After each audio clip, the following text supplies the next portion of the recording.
Good afternoon, everyone. I'm Jenny Blizzard with Fed Communities. We would like to welcome you to our May Connecting Communities webinar, Two Sides of One Childcare Dilemma. Access to quality early childhood education is critical to the well-being of communities and the economy. A lack of access to reliable and affordable childcare affects the workforce and childcare providers. Today, you'll hear more about these challenges and some innovative solutions, and more about Fed research related to this topic. In addition to Fed colleagues, we're honored to have early child care providers and even parents share their perspectives and provide insights on community solutions. But before we get started, we would like to share a few housekeeping items. Today's session is being recorded and will be available within 2 weeks. Views expressed during the session are those of the speakers and are intended for informational purposes. They do not necessarily represent the views of Fed Communities or the Federal Reserve System. Microphones have been muted. Please use the Q&A feature throughout the session to submit questions. We promise to get to as many of them as possible. And finally, feel free to keep the conversation going and engage with us on Twitter using the hashtag Connecting Communities. Before we jump into the content of today's event, I would like to briefly introduce Ben Horowitz, who's going to kick off today's session. Ben is a senior policy analyst at the Minneapolis Fed. He writes about policies and programs impacting affordable housing, investments in low and moderate income communities, and early childhood development. So now I turn it over to you, Ben. Take it away. Thanks, Jenny. As Jenny mentioned, I work in community development and engagement at the Minneapolis Fed, one of 12 regional Federal Reserve banks spread across the nation. We're the 9th district, the colored gold swath at the top of the map here. I'm located in the Twin Cities, which is a metro that's home to about 3.5 million people. The next largest metros in our district, Duluth and Fargo, each have less than 300,000 people. We've got 12% of the nation's land, but only 3% of its people. So our district is very big and very diverse in just about every way you can imagine. We've got a big metro, we've got Native nations, we've got regional hubs surrounded by rural and frontier communities. There are bustling main streets that have been revitalized by immigration, boom towns, and places that are struggling economically. One of our jobs in my department is to understand how low and moderate income households are able to participate in all these local economies. We often ask, what's keeping low and moderate income households on the sidelines? We also ask how the nation's credit and banking infrastructure serve different communities in our district. These questions all tie into our dual mandate from Congress to pursue stable prices and maximum employment, and also into my department's specific function, which derives from the Community Reinvestment Act. I wanted to give you all this context because I want you to understand how significant it is when I say that despite the miles and diversity contained within our district and the range of topics we cover in my department, childcare almost always comes up in conversation with local community leaders. You can go ahead and change the slide from the Fed map to the cute kids on slide 6. So just as one example, we recently interviewed about 35 workforce professionals in our district about the biggest challenges for their clients that still struggle to find work in this hot labor market. Childcare was mentioned as one of the 3 biggest barriers for unemployed workers in nearly every single conversation. I've heard about it in some places you wouldn't expect, like a pork processing facility, and just about everywhere else, like chambers of commerce roundtables and meeting spaces at regional banks, tribal colleges, housing developers' offices, and hospitals. The pandemic only grew, diversified, and amplified the chorus of voices in our district talking about the ways parents' childcare challenges can spill over into the economy as a whole. From talking to my colleagues across the Fed system, tracking data, and listening to the news, I know this isn't only the case in my neck of the woods. The increased visibility and intensity of childcare challenges led some of us in the Fed to form a cross-system working group on the topic. That working group has put together numerous informational resources on childcare over the years, including this webinar today and new briefs that we hope are helpful to communities that are grappling with early care and education challenges. And I believe those will be posted in the chat and also distributed after the event. So people generally see the way childcare impacts local businesses, but for whatever reason, sometimes people either don't understand or don't always think first of childcare as a business unto itself. Our group put together some of these resources that we hope are helpful on this front. So our new briefs approach the childcare sector in the way people think about most other businesses. What's the supply of childcare and what's the demand for it? What makes these 2 basic factors unique for childcare businesses? And how might local efforts support either side of that equation? There are a lot of data points that illustrate the childcare challenge from the supply and demand lens. I'm going to focus on 4 of them before we dive into what will be some very interesting panel discussions afterwards. So slide 7 is all about the funding. When people think of education, they often think of the K-12 system, which is largely financed by the public. Every parent in the nation expects access to a free public education system once their child is old enough. On the other hand, while there are public and nonprofit resources devoted to childcare, they are generally smaller than the amount that is spent within the childcare economy by parents. That's what this first chart here is about. It drives home the point that the public sector is not really funding the childcare sector. Funding for childcare is coming from parents' wallets. We go into more detail on one way to compare the levels of the 2 types of investments in our supply side brief, which includes some state-by-state breakdowns. Those working parents and guardians drive the demand for childcare, and when that demand goes unmet, there are parents and guardians who want to work but can't. Moving on to slide 8, this highlights one of the things we know about this group of working caregivers. Before I dive into that, we also know that most parents are working or want to. 94% of fathers are working or looking for work, and 2/3 of mothers are in the same boat. Why the gap? While some parents certainly choose to stay at home, there's also a lot of evidence that when childcare challenges a family, a mother is more likely to stay at home, even if they want to be in the workforce. These decisions look different for families when children are at different ages, which is the point this chart emphasizes. Simply put, it shows that parents work less and are paid less for the hours they do work when their children are younger. Part of that is because parents tend to be younger.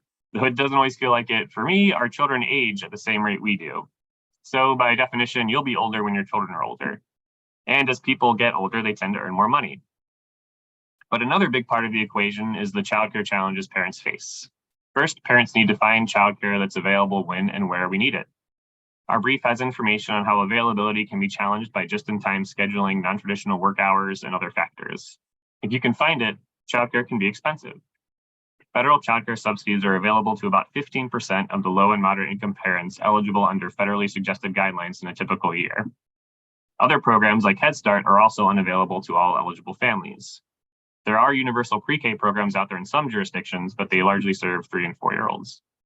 Everybody else is facing a market where the average parent pays about $11,000 per child per year, according to research by my colleagues at the St. Louis Fed. That works out to about 15% of a median household income. How does the childcare supply respond to this particular type of demand? Providers must find a way to navigate parents' limited incomes. They're working in an industry where the opportunities to innovate are rare. At the end of the day, one person can only care for so many children. And then there's the cost for them of finding and maintaining an appropriate space, and that's just the beginning. Slide 9 shows how central childcare wages are to childcare expenses. Even though parents often feel like they are paying high tuition rates, providers themselves are operating on a very narrow profit margin in many cases, with low staff wages, high turnovers, and other myriad challenges. Add in the physical and emotional demands of the actual work of childcare, and it's little surprise that many childcare providers we talked to or surveyed describe difficulties finding staff alongside high levels of stress and burnout. This chart shows that the labor-intensive model of childcare businesses means that you can't really increase staff wages without also challenging affordability for parents. These issues and other related ones are explored in the supply side brief. Slide 10 is a pitch on why this is important, even if you don't particularly like children. About 20 years ago, economists at the Minneapolis Fed put out a paper on how investments in high quality early childhood education for children who wouldn't otherwise have access to it has a high rate of return for the public. I emphasize for the public here because the benefits of high quality early childhood education don't just accrue to the family that is able to participate in it. The kids who are in stable, supportive, and nurturing environments feel the impacts of that environment well into adulthood. Over the past 2 decades, the evidence has remained clear. And now we're seeing signs that high quality early childhood development can actually benefit 3 generations: parents, their children, and their children's children. This chart shows how the children of the now adult preschoolers from one high quality early childhood program are faring relative to some of their peers whose parents did not get access to that program because of capacity limits. So as I mentioned, we have these new briefs out, which should be shared in the chat and will also be shared with everyone who attended or registered today. And in those briefs, you'll find a lot more detail than I was able to discuss today. And you'll also hear a lot more about these issues from some very interesting people very soon as I turn the mic over to Anna for our first panel of the day. Thanks for your attention. Wow, Ben, thank you so much. Yeah, this is really wonderful information that you've given me, and I'm so excited to introduce 2 speakers. Panel 1's going to include Erin Barnice as well as Grace Major. And you can go ahead and take the slide down. People can just see us now. We're just going to have a conversation. 3 moms, 3 working moms. Erin is also a student teacher. And Grace is in LA, and Grace works for MAC as a workforce development manager, also in California, but in San Diego. So they're going to have some really great perspectives to offer to us. I'll give you a little bit of background on who I am and why I'm maybe qualified to moderate this panel. So I've been working at the St. Louis Fed for the past 5 years. In the past 2 of them, I've been working in that same work group that Ben was talking about, the system-wide early care and education work group. And it's true. No matter who we speak to in the community, childcare frequently comes up as either an opportunity or a challenge, right? Like if it's working well, which for some people it is, if they have it and if they can afford it. That's not the most common narrative, but if you have it and can afford it, then yeah, it enables you to be in the workforce to participate, especially as mothers. But if you don't, and we know those challenges have been ongoing before the pandemic, but were a lot of times made worse by the pandemic, then it can be really challenging. It can be frustrating to participate, and you might have to not because of any choice you make, your opportunities are limited, and so wanting to pull back. So I'm going to stop there. I'm going to turn it over to Erin and to Grace and say, would you mind sharing with us your story? Each of you just talk about what your families look like, what your workforce looks like, and how childcare plays a role in that. Sure, I'll go first. My name is Erin. I live in Los Angeles. I am a wife and mother of 2 boys, a 3- and 5-year-old. And our childcare journey started with a private company for our oldest son in 2019. We sent him to daycare, paying out of pocket. And then, we had this global pandemic you might have heard about. And when everything shut down, I was pregnant and on maternity leave and having a baby. So we went from a family that was out and about in the community to being shut in like many other people were. And when my maternity leave ended, I went back to a job that was no longer available. The company that I was working for didn't survive the pandemic, so I found myself trying to navigate the workforce as well as figure out how we were going to take care of these two children. And to some of Ben's points, we were making sacrifices and adjustments to our family. I was considering working nights so that we could continue having healthcare, because as an unemployed person, you can't afford to send your children to private daycare anymore. And I was fortunate to find a remote work from home position. So I had to navigate that balance of trying to work at home and have two small children running circles around me all day long, and the needs that come along with that. I've been doing that for a good while now. And as the program started opening back up, we qualified for the Head Start program here in Los Angeles. And my oldest son has been in the Head Start program, and youngest just graduated out of the early Head Start into the Head Start. And I found myself kind of looking at that program and was offered an opportunity to become a member of a teacher training program through the Los Angeles County Office of Education. So I'm on that path right now, still working full time, still doing student hours, still momming, still wifing, still cooking, kind of cleaning. That's me. Thank you, Erin. And yeah, I didn't mention it, but I so appreciate both of your time as working moms to take what limited time you have, not to shower by yourself in peace, not to do laundry, but to share your stories with us today. So thank you for that. Grace, what about you?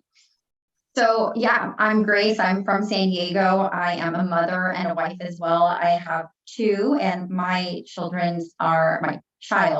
is John is 7 and Jasmine is 10. And so they're a little bit older, but our childcare journey started since they were born, because I have always been in the workforce, and I have different seasons of childcare in my life because I was married to a military member. And so that looked different, right? There was assistance, but it was not always accepted at all private childcare providers. And there was a point where we had to make decisions if it even made sense for me to work, because we brought in 2 incomes, but when you think of the cost of childcare, so that was our journey through private sector.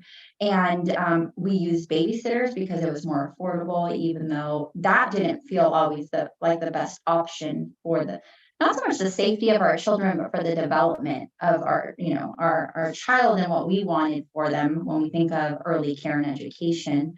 I did apply for Head Start, and there was a wait list. And so I had to wait for that. And then at the time, we were 2 working individuals, which didn't qualify for the poverty income guidelines. So that was, again, a struggle. But eventually we were accepted to a state-funded preschool. And so that was great. But then they check your income every year. So at the time I qualified, but at the end of the year, I didn't. So again, it was a constant. Are we going to be okay this year? And so then that happened. And then I became a single mother. And I had an infant and a toddler and a single mother. And I was able to then qualify for Head Start. And my children got accepted. So luckily that really helps. But even then, I had to accommodate for when my children were sick, right? Like, how am I going to go to work? I had to call out sick when my children were sick, being a single mother, trying to navigate that space.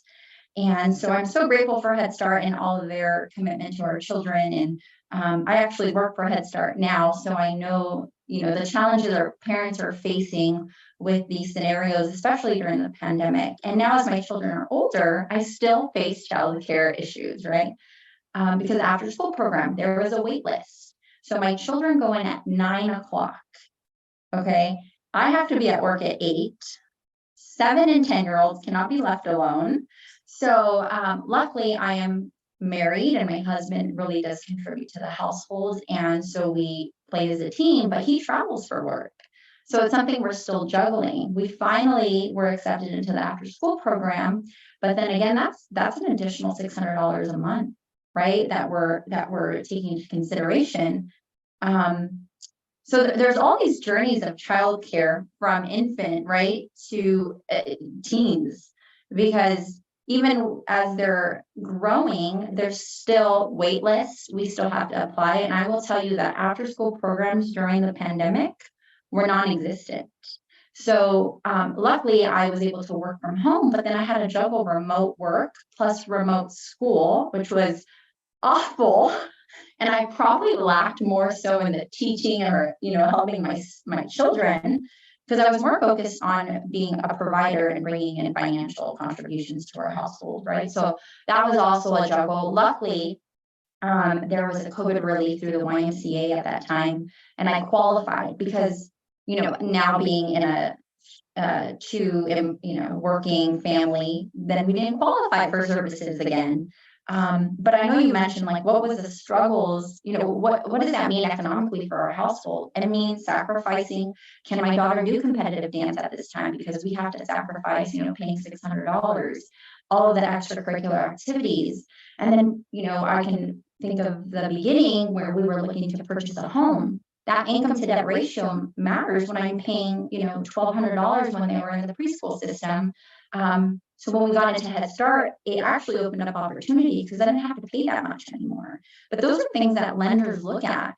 What is your child care look like? How much are you paying? So that can really make a difference into what I'm paying for my mortgage, the area that I'm living in. So it really just affects the whole household and our quality of living.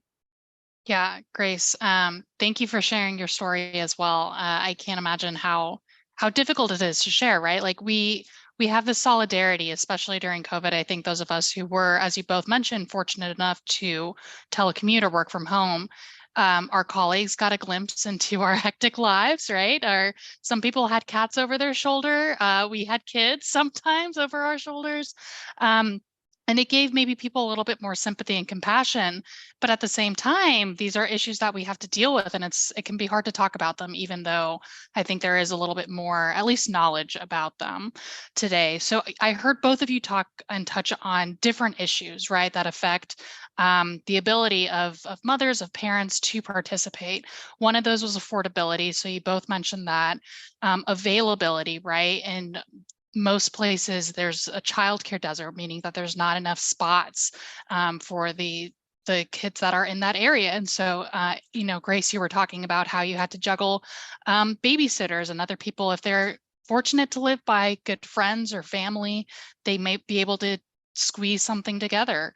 I know I had to do that with my second child because she didn't have a daycare spot for 6 months after I needed it. So there was a lot of juggling. And Grace, you used that word a lot as well. And then the final thing I wanted to mention was hours. Erin, you talked about how you were considering working late, right? I think Grace, you might have mentioned that too. And both of you were either out of the labor force for a short time or were thinking about potentially, are the trade-offs worth it, right? Maybe financially speaking, maybe in terms of just balance in your lives and hours. So can you maybe both touch on that a little bit more in terms of just the challenges that you've seen and what childcare has allowed you, and maybe people you've interacted with or spoken with, what has it allowed them to do in terms of being in that workforce? And let's go with Grace first. Okay, so yeah, in my position now, and I think throughout my whole career, I've always been expected to work some weekends. I actually am fortunate that I've been in the early education space, and I did that with an intention because of my children. And even that, I've had to make decisions because the cost or the pay for early educators or individuals in this space isn't always the living wage, especially in San Diego. So weekends and evenings were required when we for outreach and events, and so that's always been a struggle. And that's working with my partner, my husband at the time, or making sure grandma or grandpa can help, because the child care system is typically 6 to 6 or 9 to 5. So it's not realistic for parents who have flexible schedules in their career. And I tried to have on-call babysitters, but that doesn't always work. And then to mention about the cost, it's an additional cost to what I'm already paying in childcare, right? Weekends, I've had to call in sick or bring my child, to be honest. And luckily, I'm in a role where my kids enjoy the events we have, but they don't want to be there for 6 hours, and it's a struggle to do my job well while I have my child with me. So I would say that it's definitely a struggle. And again, when I think of Head Start, although it was a great help for our family, And I was a Head Start alumni, so I love what Head Start is all about, but the hours were just not realistic for my work.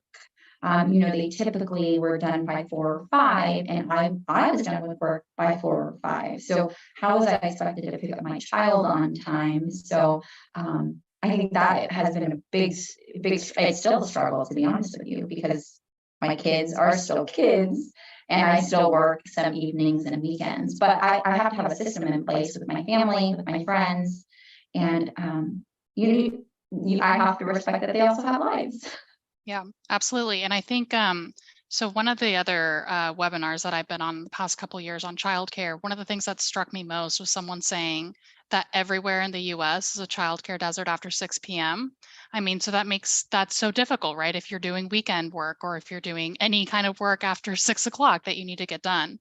And Grace, you said your kids are a little bit older now. Erin, you're right in the thick of things like I am. So how does it affect you? If you can't, the affordability challenges, the availability challenges, whatever in that question you'd like to respond to. Well, I think, the affordability challenge is part of it, and the juggling that Grace was talking about, it's an emotional and it's a stressful and it's a big burden on families as well to have to be able to navigate, even just day to day.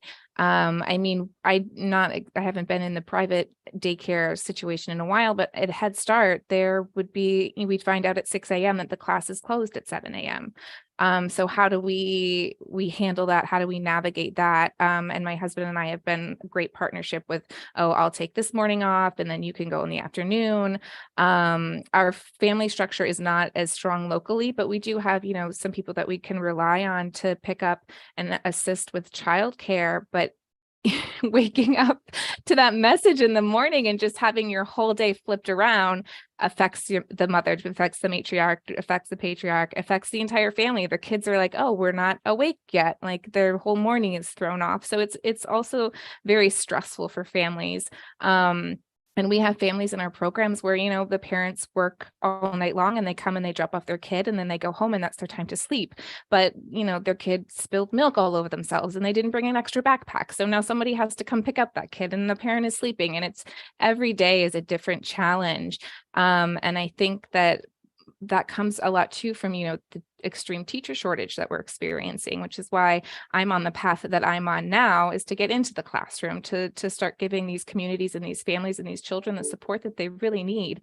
So that's it's so much more than just the financial strain. It's so much more than the scheduling. It's a lot of the emotions and the stress that these families are experiencing post-COVID. Yeah, and I think we'll touch on some of those connections too in terms of teacher shortage in the next panel as well. But you both have that experience kind of on both sides too, right? As I said, kind of in our pre-call, we don't just wear one hat, right? We're moms, we wear so many different hats and try to juggle so many things. And oftentimes there is spilled milk. I'm very familiar with that. So I also wanted to talk about just how the funding, right, and the hours seem outdated. And so when Ben was showing that slide on K through 12 per student funding versus infant and versus younger kids, it really struck me that it's just not conducive to the work schedules and the family structures that we have now, right? Most parents in a 2-parent household, both of them work now.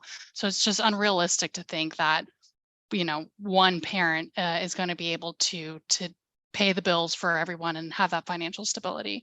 And I know we're a little bit short on time, so I also wanted to talk, since both of you are in Head Start and are in this field, I wanted to get your perspective on solutions and what you think would really work for you as a parent, or for what you're seeing others as parents.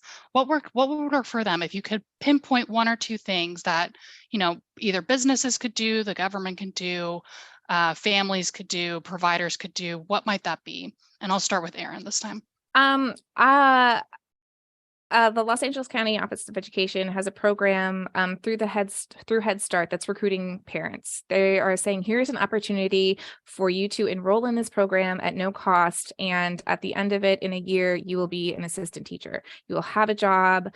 You'll have the accessibility to maybe another program that your child could enroll in, and similar hours to what your children are needing as well.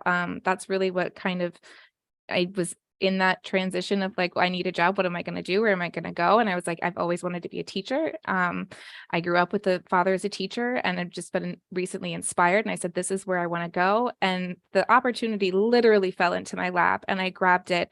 And we did coursework for credits. We are now doing our in-classroom hours, and we'll be hired in the fall. So it's a really great program. And if anyone can get into the classroom and wants to be a teacher, be a teacher. That's wonderful. Yeah, that's really excellent. And I applaud you for taking that. I think moms are so tenacious, and they'll go after some opportunity, especially if it's going to be good for them and their kids. So thank you, Erin, for sharing. Thank you. Grace, what about you? Well, I love that program, Erin, and congratulations on starting. I would say, the cost for care is definitely a big thing. And what can employers do is is there an employer reimbursement that maybe could, come with some tax incentives for an employer when we think of the cost for private sector education, because not everyone is eligible to go into Head Start or state-funded preschool. But the second piece with MAC is that we have 19 child development centers, and we see the scarce of early educators, and we're having a hard time filling the positions, which means that the parents are not having even more the access to childcare has even gotten worse through this pandemic, and just the culture of our workforce today, right? And so what we're doing is we just launched a registered apprenticeship program with ESEPs along with Palomar Community College. And so this is paid on the job registered program where individuals who are interested in becoming an associate teacher, which is with the associate teacher permit, would be doing on-the-job training that's paid at $18.65 an hour to start through the 2-year program. The education piece with the LEA is also paid for. We've made it easily accessible at our administrative office, so all employees or apprentices would come to our centralized location to get that education piece. If full-time, you would consider it a MACI, which is, working for MAC, gain all the benefits. And after that 2-year contract is over, you would have all the qualifications after successful completion. And then you could apply for a permanent position, whether it's with Head Start or any other early educator. I think it's our goal to create quality early educators for our community, not just for MAC, because we really do see this need, whether it's in the Head Start, the state-funded preschool, or the private sector. That's wonderful. I'm so glad both of you ended with teachers, because that's so critical. So in work that I've done with colleagues, we showed that there was an 11% drop in the workforce, the ECE workforce, between 2020 and 2020, the end of 2021. And I imagine it's still down, right? So we really need programs like this that pull not just people into the labor force generally, but also into the ECE labor force. So appreciate both of your time. Happy early Mother's Day to both of you. At this point, I'm going to turn it over to my colleague, Sarah Savage, who's going to moderate the panel 2. Over to you, Sarah. Thanks, Anna. And thank you so much, Grace and Erin. It was great hearing from you both. And, thank you for sharing your stories about challenges with access. And it's interesting that being able to access a limited resource such as Head Start played a big role. And I love how you both ended with talking about some solutions on the supply side, because that's exactly where we're going for the second half of this conversation. And I'm sure the briefs have been posted at this point, but the 3 efforts that we're going to talk about in the supply side section are detailed in the supply side brief. So you can learn more there. We're going to hopefully get at the tip of the iceberg today with this conversation. But this, again, is something that I've done with this great ECE work group that I'm a part of. And I've been at the Boston Fed for 10 years. And I would say the majority of that time I've spent working on childcare. And again, just to echo what my colleagues have said, being responsive to what we've heard in our district as an issue. And so at the Boston Fed, we've interviewed mothers in Massachusetts about trade-offs they make when accessing childcare or their inability to access childcare. And we more recently surveyed parents across the region, and we have some briefs that will leverage data from that survey in the coming year. So to get started with the next panel, we have Dr. Kimberly Krasnowski, who's going to talk about an effort at the state level, Rachel Spector, who will be talking about an effort at the county level, and Jen Roberts, who will be talking about an effort at the city level. So Dr. Krasnowski has, in between the three of them, I just have to say they have over 65 years of experience in the ECE field. So Dr. Krasnowski, also Kim, has 20 years of experience in early learning. She's the executive director of the Early Childhood Innovation Center at Delaware State University. At the county level, we have Rachel Spector with over 25 years of experience in the ECE field. Rachel's the director of programs at the Children's Trust, overseeing early childhood and the Thrive by 5 early learning quality improvement system, youth development after school and summer programming in their innovation fund. And with an effort at the city level, we have Jen Roberts with 20 years of experience in the ECE field. Jen is the CEO of Agenda for Children, an advocacy organization dedicated to improving the well-being of Louisiana's children. So thank you so much for joining us, Kim, Rachel, and Jen. And if we could just stick with this order of state, county, and city, just to hear from each of you about, maybe you could spend 2 minutes or so talking about your efforts at your respective levels, and also what motivated them. Was there a problem that you were responding to, and is it something new, or is it creating more access to something that exists? If you could maybe speak to those. So if we could start with Kim to kick us off with the Early Childhood and Innovation Center work. Sure. Thanks, Sarah. Hi, everyone. So at the Early Childhood Innovation Center at DSU, this is a unique partnership between the Governor's Office of Delaware, the Department of Education in Delaware, and of course, Delaware State University. So I'd be remiss if I said that this wasn't an idea that had been circulating around our state for a number of years. The pandemic really was the impetus of ensuring that funds were being not only diverted to early care and education, but there was a major focus, or a continuation of a focus that the pandemic really forcibly made people see that the work that we all know to be very important and essential was actually essential, or being referred to as essential. So the idea around the ECIC, as we call it, is innovative solutions to early childhood workforce challenges. And 2 of our big initiatives at the state of Delaware in this program is redesigning and implementing an innovative, comprehensive statewide scholarship model for folks in the field to get a CDA, a Child Development Associate credential, an associate's degree or bachelor's degree. And with that, a main focus on CDA, as it is the major gateway, or can be a major gateway to build on a pathway for higher education. So we have, we're going to be rolling out, starting in July, a robust, comprehensive, holistic CDA cohort model that really focuses on making sure people are going and completing this degree. We're insisting upon their success with various models, and really thinking about what it's going to take for people to engage in a cohort, what it's going to take for them to stay within that cohort and actually obtain that CDA at the end. So without getting too much into detail, because I know we have a time limit, when I talk about comprehensive and holistic services, we're talking about allotting stipends for people for childcare, transportation, textbooks, other resources that they might need,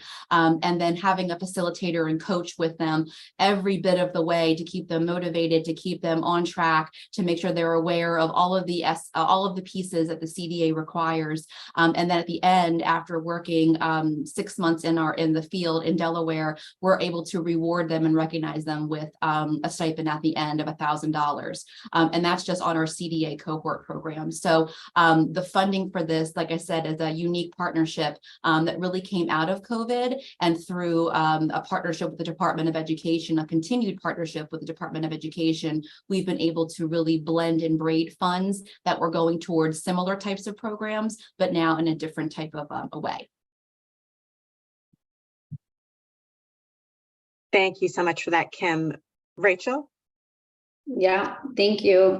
Good afternoon, everyone. So I work at the Children's Trust. We are a local funding source established by a voter referendum in 2003. And so we partner with the community to advocate and fund strategic investments. So our early childhood work has changed over the years. We actually started the redesign of our QIS before the pandemic and launched, and then found ourselves in the middle of a pandemic. But what we really did is exactly what you said, Sarah, is we were interested in increasing access to what already existed in our community. We have different sorts of childcare issues. We don't have childcare deserts. We actually have 0 waiting list for our federal childcare subsidy right now because of many things that have happened during the pandemic and since the pandemic. And so our approach is really based on a two-generational approach to helping families achieve economic self-sufficiency, and really childcare obviously is a huge part of that to help families be able to go to work.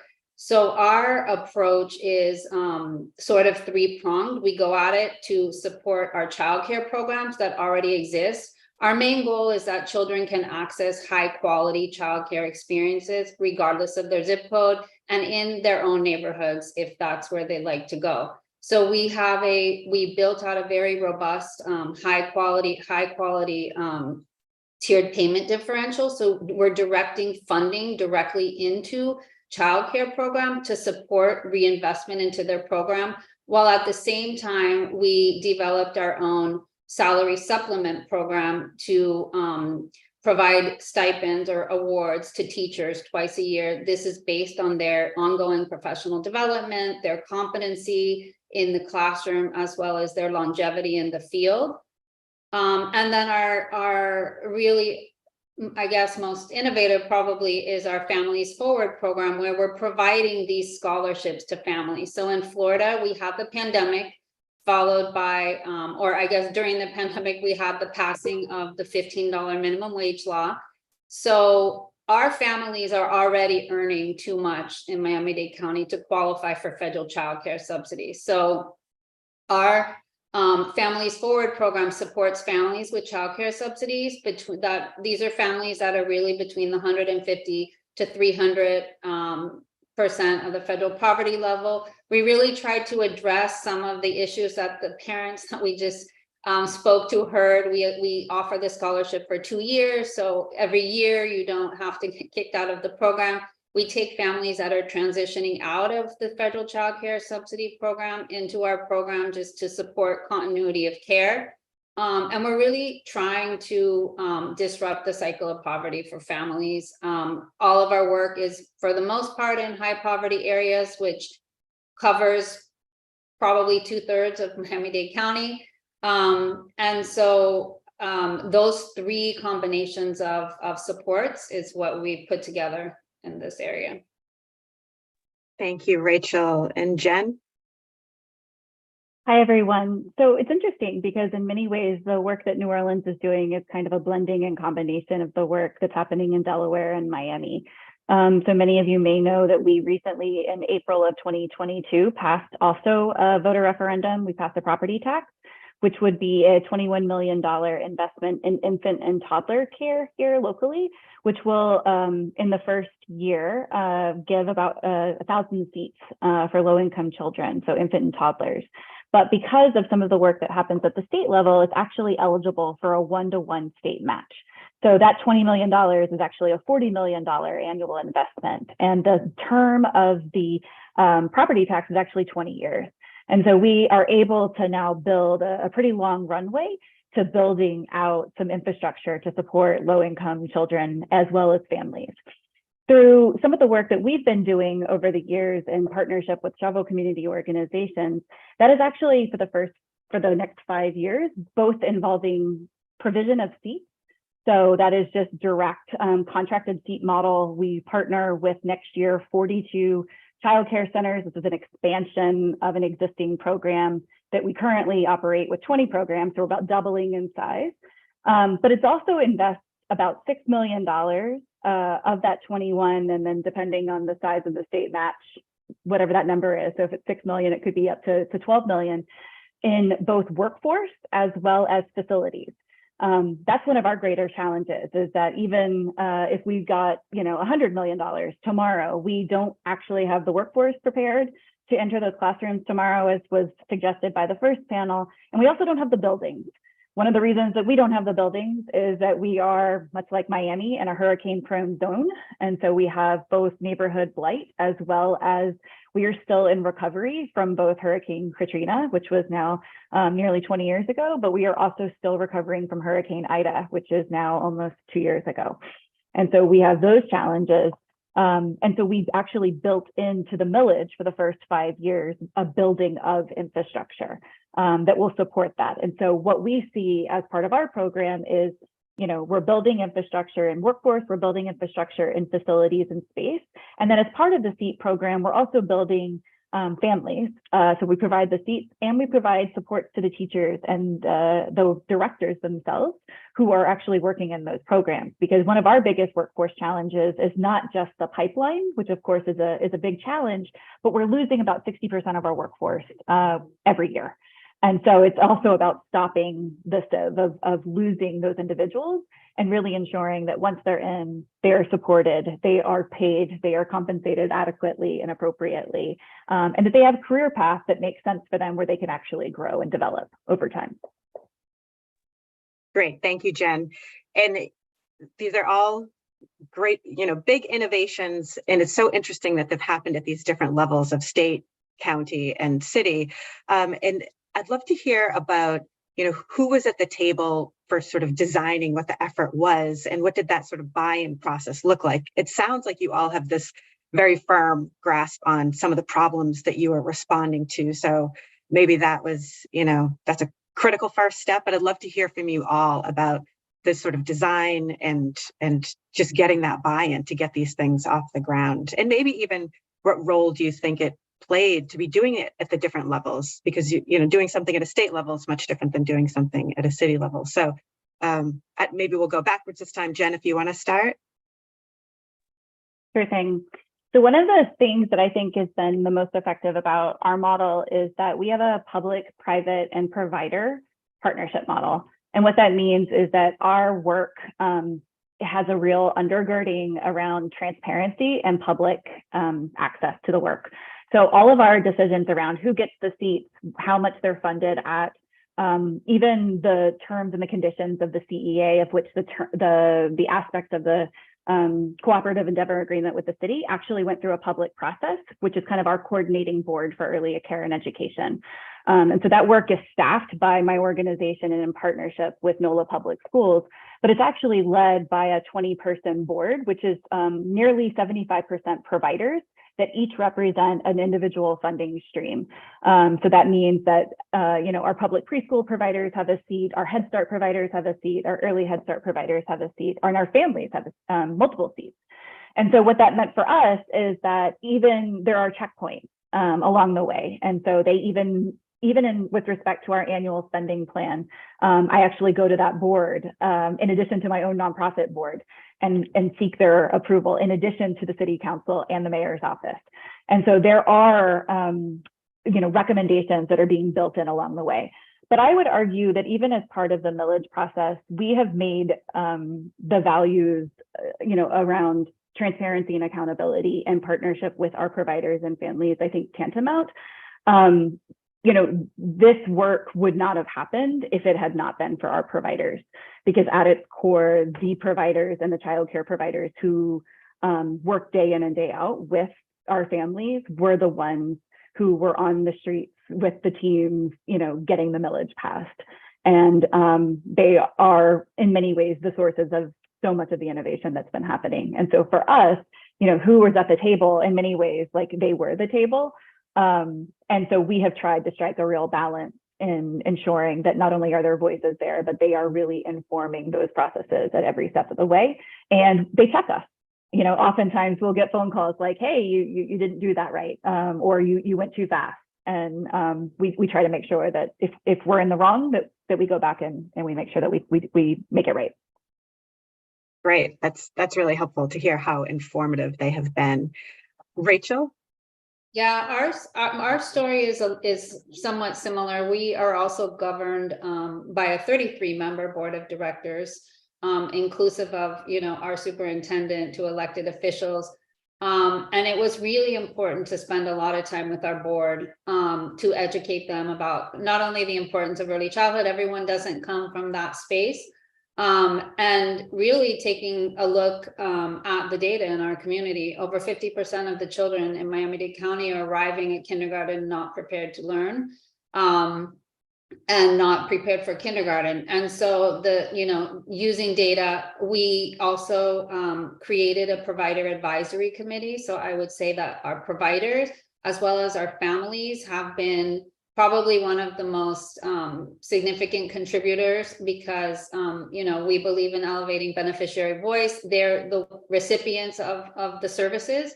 Of course, we brought in some national experts, some local experts. In our situation, we aren't government, so we can, we have a little bit more flexibility. We are leveraging a lot of, for example, we're leveraging class assessments from our state, from the Department of Early Learning. And so we work very closely with our local Early Learning Coalition, our local United Way, and our county partners that operate Head Start. So we really have everyone at the table, either through our board or in other strategic partnerships. And we spent a few years really listening and looking at data to make the decisions. And then, of course, I come back every year to our board. We report. Like Jen said, they check us. We're consistently also learning and listening and revising, I guess, on the way. Great. Thanks, Rachel. Kim? I would, well, first of all, I would agree with both Rachel and Jen. Having multiple voices and having advisory committees and boards certainly are something that we are also dealing with over here in Delaware. But I don't know if I probably didn't mention this, but our program is brand new. We are slated to begin July 1, and a dedicated team of people arrived in February to start working on this. I had been hired actually this month last year, so 1 year. So we've been building up to this. So advisory boards that reflect our community are definitely something that we are planning to do because of our unique partnership with our government, our governor's office, our local Department of Education, and of course, Delaware State University. We had to ensure that voices and representation was there. So I would say my answer would be we had to focus, or we wanted to focus on that higher ed community, because we knew that was a pathway that already existed for the workforce.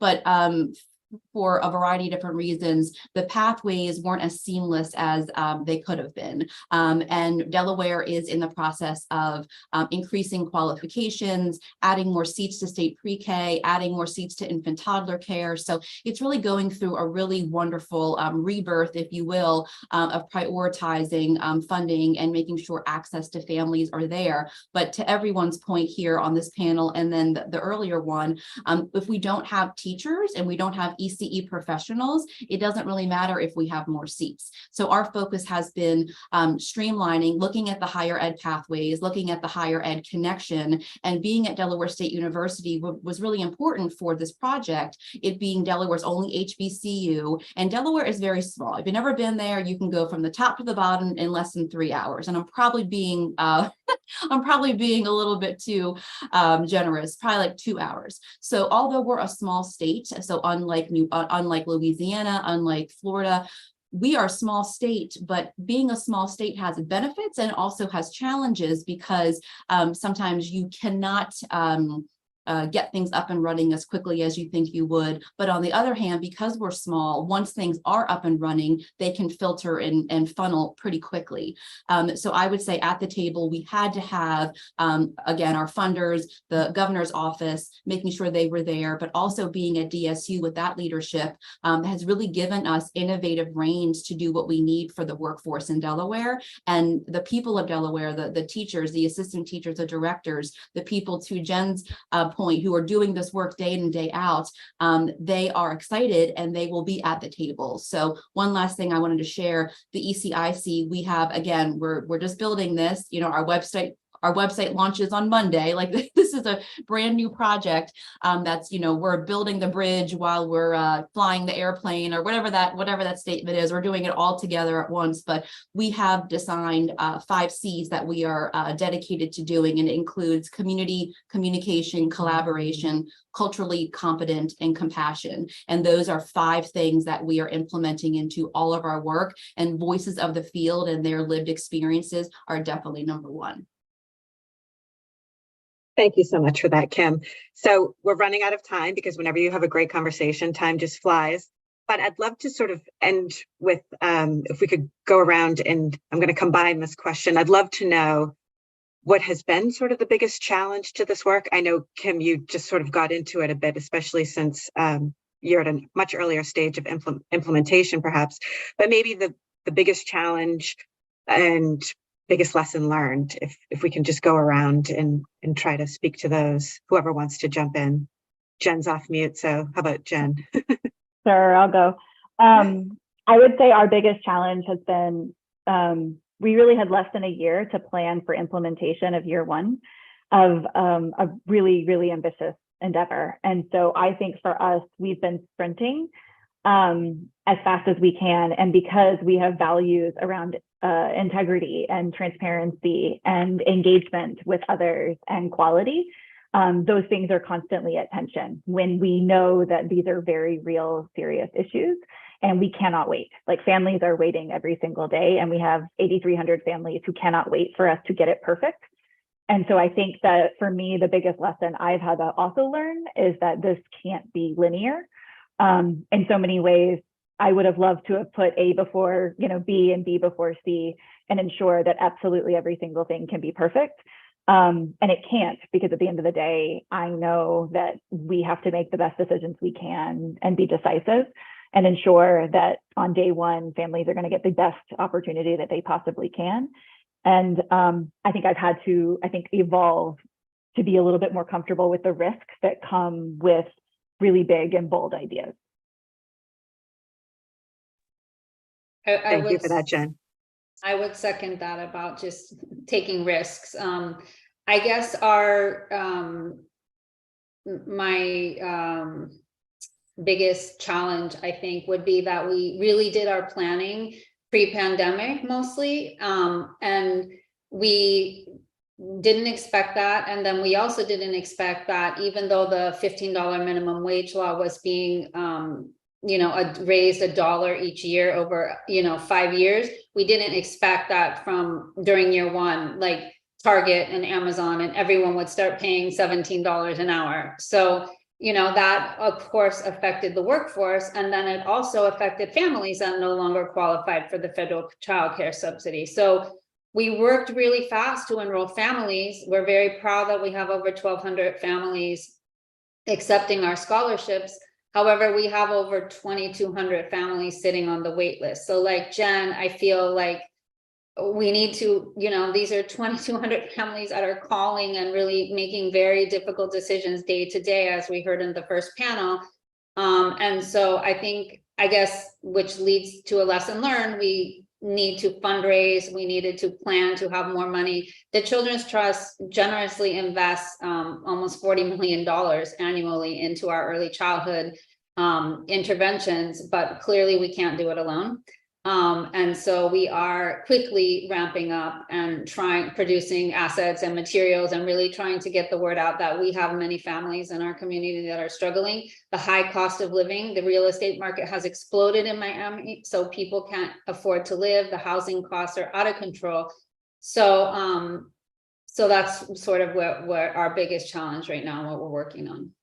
Thank you. And Kim, maybe, I'm sorry to just give you 1 minute, but that's right. I got it. I'd say time is our biggest challenge, and time for us implementing a program. I agree with Jen. We can't let perfection get in the way of progress, but you want to do it right, and because people are counting on you to do this. And time for programs to hire folks who are educated and with stipends and whatnot to keep them retained and motivated. We're running out of time. To Rachel's point, people are saying, if you can only pay me this, I'm going to go work at Target or Chick-fil-A, where I'm making more. So the timing of it is what challenges us, is that people have wanted this program. They are excited about it. They see the light at the end of the tunnel, but they need something now. And it takes a while to get a degree. It takes a shorter amount of time to get a credential, but it takes time. So we're just hoping that people will just be patient with us and engage in the program and see the benefits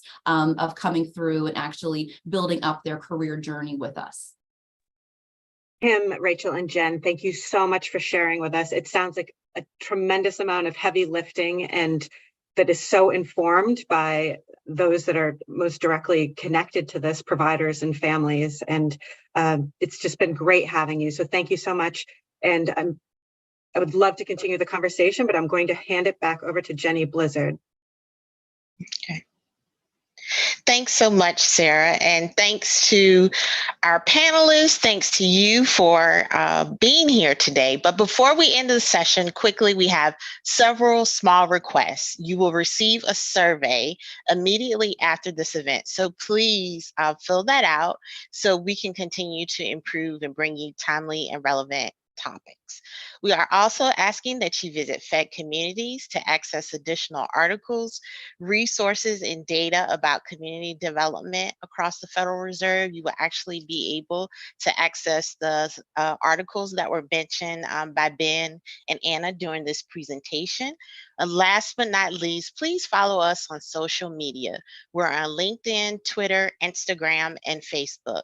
And also, one more thing, please mark your calendars for our next Connecting Communities session, which will be on June 1st, 3 o'clock through to 4:15 Eastern Standard Time. And we ask you to register for that program. Thanks again for joining Connecting Communities, and we hope you have a great rest of the afternoon.